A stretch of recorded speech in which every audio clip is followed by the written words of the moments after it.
Bueno, vamos a pasar, nos hemos comido ya el tiempo del debate, pero bueno, yo creo que ha merecido la pena para escucharos y no hay muchas preguntas, son más bien reflexiones que pasar a leer. Juan Pérez comenta, muy útil plantearse el contexto político, social y económico, también de áreas rurales, parques arqueológicos, áreas protegidas, etcétera, es decir, lo que está fuera de las ciudades. Un ejemplo quizá crítico será el impacto del Tren Maya, tanto para sitios y áreas de Campeche, Tabasco y Chiapas, e incluso de Guatemala, como el sitio Piedras Negras en el Usumacinta. Indudablemente habrá impactos en la creación de nuevos elementos culturales, como la movilización de poblaciones a estas nuevas ventanas de oportunidad económica. Habrá que evaluar los grados de impactos positivos y no tan positivos para estas áreas que se planifican como polos de generación de oportunidades económicas y sin ver o evaluar los impactos para el patrimonio pétreo. Explica luego más adelante que Piedras Negras es un sitio que hemos descuidado desde Guatemala y que pienso será impactado en diversas formas en el desarrollo del sureste mexicano. Es un momento de reflexión para este lado de Usumacinta y planificar los mecanismos de conservación integral para este tipo de patrimonio. No sé si queréis comentar, alguno de los ponentes mexicanos, responder a Juan.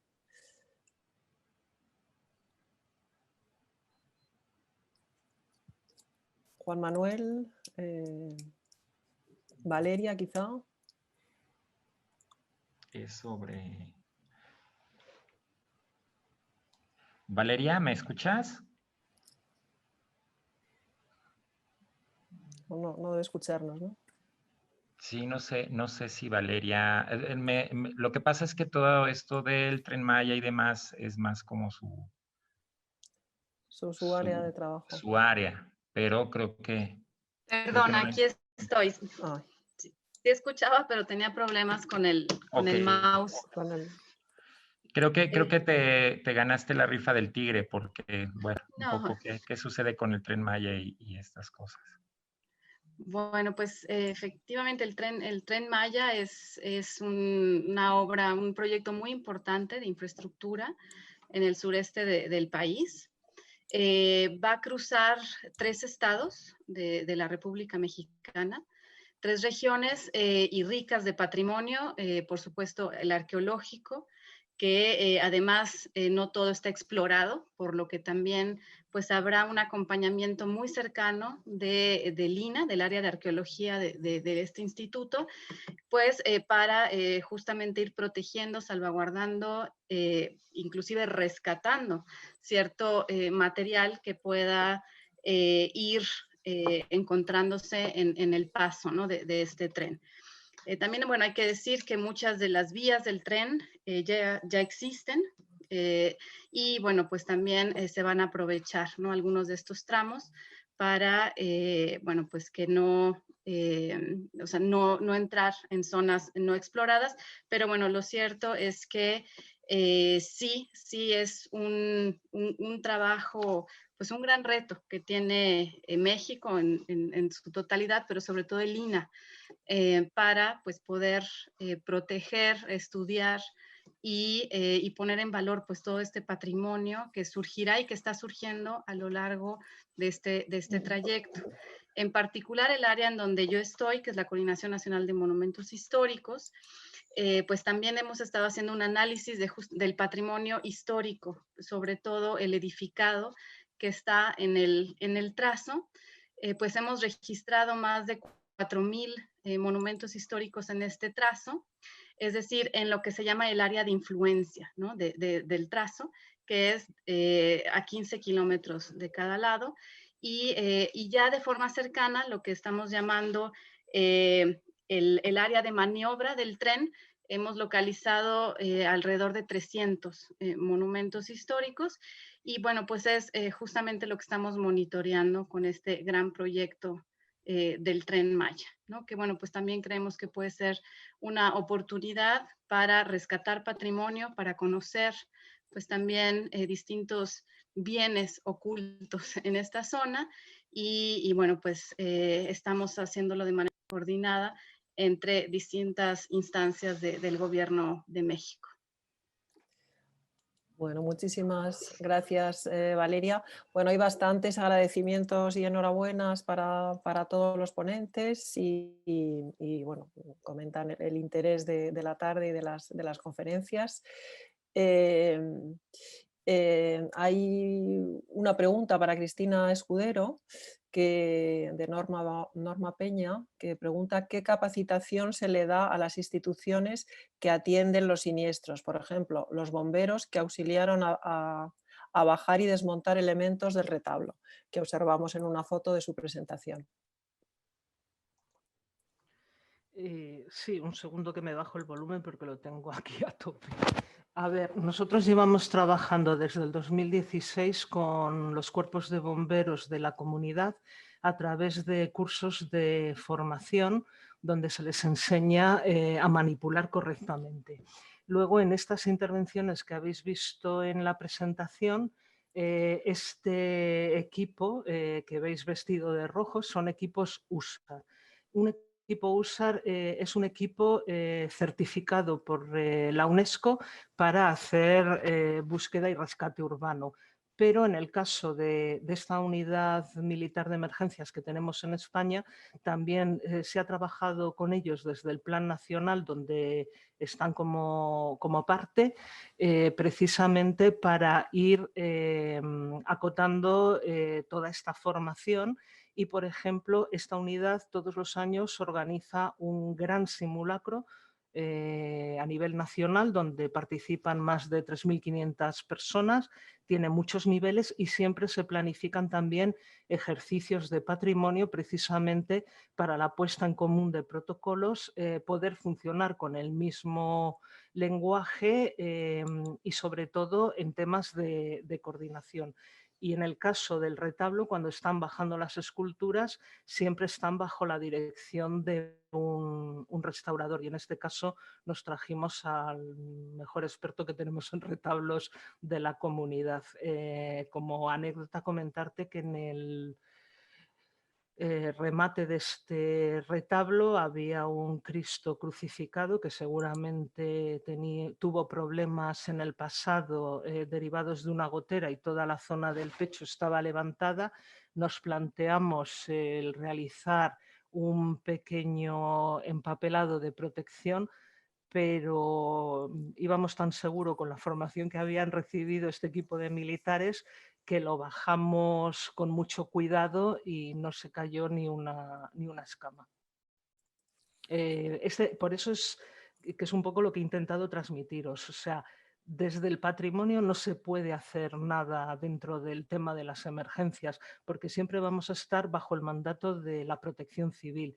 Y luego necesitamos a toda esta gente, necesitamos a los bomberos, a los militares, a las fuerzas y cuerpos de seguridad del Estado, porque, y voy a ponerlo porque es un ejemplo muy recurrente, Notre Dame. Por mucho que queramos salvar el patrimonio, el jefe de bomberos que está al cargo no te puede autorizar a entrar. Va a ser él el que tenga que dar la orden a su gente para sacar aquello que tú hayas determinado que es lo prioritario. O sea, que es esencial integrarse en los sistemas de protección civil para trabajar en emergencias en patrimonio. Gracias, Cristina. Bueno, Carmen de Peña, además de felicitar, comenta que le ha parecido muy interesante el uso del tezontle y también la importancia de la concienciación social como forma de conservar el patrimonio. Y bueno, Blanca ID pregunta también a Cristina que entiendo que el patrimonio medieval o antiguo español no está protegido por determinación de ley a nivel nacional, sino que depende de legislaciones regionales. ¿Es correcto? Esto determina que la Iglesia intervenga de ciertas formas en algunas provincias. Por suerte. Bueno. No, pero sí, porque es a lo que dice Ana. A ver, el tema sí que hay una ley de patrimonio que al final todas las demás han seguido, a nivel nacional me refiero, que todas las legislaciones autonómicas básicamente han seguido incorporando algunos aspectos particulares. El gran problema que veo yo, al menos en mi comunidad, pero pienso que puede ser extensivo, es que para la protección del patrimonio, la declaración de Vic a la que he aludido antes, se ha tomado en consideración normalmente los edificios. ¿Por qué? Porque se consideraba que si tú declarabas Vic un edificio, un bien de interés cultural, protegías todo lo que había dentro. Esto no es así. Y nos lo hemos querido creer y no es así. Porque nos hemos encontrado con bastantes problemas. Entonces, ¿qué pasa? Que la mayoría de los llamados bienes muebles o bienes ornamentales tienen un nivel de protección muy bajo. Porque, insisto, una declaración BIC en la legislación lo pone muy bien, solo protege a los bienes contenidos si estos están relacionados en la declaración. Y la mayoría de las declaraciones son anteriores a no sé qué año y no las llevan, con lo cual nos encontramos con problemas derivados de esta legislación, que es lo que se debería revisar. Y aprovecho que, como antes la directora de Bellas Artes ha comentado que se estaba un poco trabajando en este sentido, también habría que reincorporar incorporar en la misma el tema de las emergencias y del concepto de la emergencia en patrimonio. Y luego es que los curas, me he olvidado de los curas que aludía a la pregunta, son muy cucos. Te piden que les restaures las cosas, pero cuando tienen dinerito las restauran sin pedirte permiso, que están obligados a ello. Y luego el problema de la titulación en España es muy grave y da lugar a este tipo de situaciones. No nos olvidemos que la restauración es una profesión no regulada en España y por lo tanto da lugar a un intrusismo profesional importantísimo. Ya. Sí. Pues bueno, y luego además en la iglesia, pues bueno, los BIC o los edificios más importantes están más protegidos o las instituciones intervienen más, pero luego la iglesia tiene un patrimonio enorme en España de la que es propietaria y ahí el control de lo que se hace pues es mucho más complejo, ¿no? Y bueno, pues se ven en prensa bastante a menudo pues actuaciones entre comillas de restauración que son unas intervenciones desastrosas, ¿no? Y que ya bueno pues el correspondiente técnico de la comunidad autónoma pues llega muchas veces muy tarde, ¿no? Para poder impedir eso. A ver, ¿tenemos alguna pregunta más? No, pues no hay nada más. Yo quería preguntar bueno, a los mexicanos si realmente si hay una conciencia y un interés por recuperar las técnicas y los materiales tradicionales, ¿no? Con todo lo que habéis explicado, lo que ha explicado también Valeria, ¿no? Sobre todo esas técnicas constructivas locales, si eso se está promoviendo, que eso se recupere y que si se aplican en la conservación de patrimonio. Si quieres tomar la palabra, Juan, o No, creo que es más para ti, sí, porque hablaste más sobre la recuperación de eso. Sí, no, y totalmente, totalmente pues hay toda una visión, ¿no? Digamos, una escuela en la que nos basamos en la recuperación de todas estas técnicas tradicionales, de los sistemas constructivos tradicionales. Y además también porque, bueno, como pudieron ver en mi participación, pues hemos tenido también muchas experiencias en cuanto a la destrucción de este patrimonio, a lo mejor destrucción parcial, pues por las inundaciones, por estas deformaciones también que ustedes ya pudieron ver debidas al subsuelo. Y bueno, pues estos inmuebles han intervenido pues prácticamente desde que nacieron, desde sus orígenes, mientras se construían, se iban adaptando inclusive los proyectos conforme se detectaban estas deformaciones y estos problemas estructurales.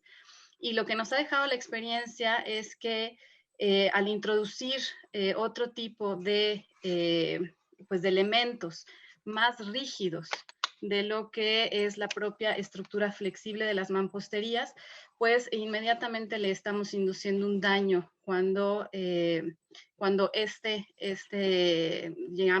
llamémosle organismo arquitectónico, se mueva, ¿no? Cuando tenga un cambio, si insertamos elementos pues que tienen otro comportamiento distinto al original, pues eventualmente le estaremos provocando un daño. Entonces, bueno, pues esta experiencia lo que nos ha enseñado es que tenemos que intervenirlos con sistemas constructivos y con técnicas compatibles, por supuesto, a los originales, y pues qué más compatible que los mismos materiales y las mismas técnicas, ¿no? Entonces sí hay una reconversión.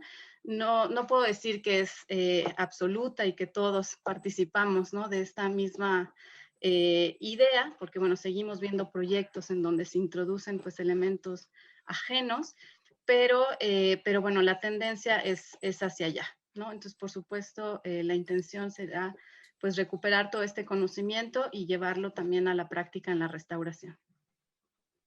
A mí me gustaría tomar la palabra, si es posible, Ana. Sí, Yareli. Me dice María José que enchufemos la cámara. A ver. La cámara y el sonido para los ponentes. Los que estáis hablando, sí, tú bueno, lo has hecho, sí. Ahorita espero, porque tengo una marimba de fondo, entonces espero que no se escuche mucho. Yo nada más quisiera justo aportar a lo mismo que ha dicho Valeria, que también en el área también de conservación de bienes muebles, desde hace muchos años se ha tratado de utilizar únicamente materiales compatibles, ¿no? Y esto es el regreso tanto en monumentos históricos como en arqueológicos, al uso, por ejemplo, de la cal, en el caso que corresponda, obviamente, en el caso de arquitectura de tierra se ha implicado lo mismo, porque sí tuvimos una época en la que el cemento fue un boom y todas las intervenciones fueron realizadas con con soluciones inmediatas, con concreto armado, con resinas expansivas, etcétera, ¿no? Lo cual, sobre todo en ciertas zonas como las sísmicas, que es la Ciudad de México, la zona de los volcanes, ¿no?, en otra parte de la República, se evidenció mucho con los sismos que han ocurrido recientemente en el país, ¿no? Que generalmente estos han sido, el uso de estos materiales punto de fractura, ¿no? Que era lo mismo que comentaba ahorita Valeria. En otros hemos tenido la oportunidad de hacer como investigación también de materiales, o sea, aprovechando como estos mismos deterioros o lo mismo de los derrumbes a partir de los sismos, el ver los materiales y todas estas etapas constructivas que han tenido los mismos edificios. Ahorita me estoy enfocando nada más como a la parte histórica. En lo arqueológico mañana supongo que se profundizarán en otra de las presentaciones, pero sí ha sido como fundamental el tratar incluso de recuperar documentos históricos, de ver cómo se utilizaba la preparación de la cal, ¿no?, el uso de aditivos o no en época prehispánica, que se ha reutilizado y se continúa incluso en la colonia, ¿no?, para cambiar las propiedades de estos materiales y el uso tradicional de estos. Entonces, sí, la verdad creo que se ha hecho como investigación en cuanto a la parte como científica de estos materiales y tratándolo de aplicar a la parte de conservación. Nada más era eso. Muy bien, muchísimas gracias, Yareli. Bueno, yo creo que ha sido una tarde muy, muy intensa, ¿no? Veo que se están desconectando ya bastante los participantes, pero bueno, han aguantado ahí hasta el último momento, lo cual nos anima mucho a continuar mañana. Daros las gracias a todos los conferenciantes, los panelistas, como decís vosotros, y bueno, pues mañana continuaremos, y muchísimas gracias a todos los asistentes. No sé si Juan Manuel quiere decir unas palabras de despedida y ya cerramos la sesión de hoy. Nada, pues solamente que ha sido un placer pues estar en esta primera experiencia, creo que en todos los sentidos, ¿no? No solamente en cuanto a diálogo entre estos dos países hermanos, sino que también la experiencia de hacerlo a través de este medio ha sido nueva para todos. Sí. Y bueno, pues no tengo otra cosa que decir. Sí, se echa en falta un poco la percepción de los asistentes, ¿no? resulta un poco frío, pero bueno, ha sido una experiencia muy, muy bonita, la verdad. Pues nos vemos mañana entonces otra vez Ok. a las 4:15 nuestras y a las 9:15 de allí de México. Hasta mañana entonces.